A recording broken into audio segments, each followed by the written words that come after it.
In this video, we'll cover how to remove your card from NordVPN.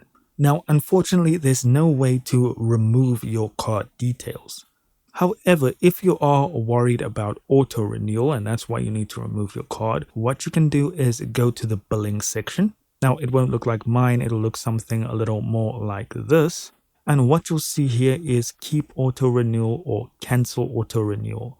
And over here, all you need to do is click on cancel auto renewal. And then it'll bring you to this screen. And again, you want to just click on cancel for auto renewal. Alternatively, you can completely just change your plan and have your entire account closed down if that is something you want to do. Otherwise, just switch off auto renewal.